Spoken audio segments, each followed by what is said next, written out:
আপনি কি জানেন কবুতরের পা লাল রঙের হয় কেন?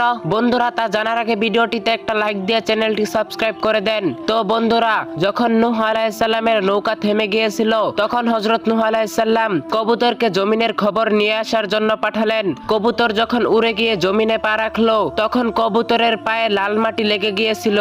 আর কবুতর তখন ওই অবস্থায় একটি জৈতুনের ডাল মুখে নিয়ে নূহ আলাইহিস সালামের কাছে আসলো।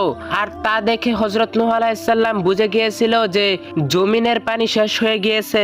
অতঃপর কবুতর নূহ আলাইহিস সালামকে বলল, আমার গলায় একটি মালা এবং পায়ে একটি হিজাব পরিয়ে দিন।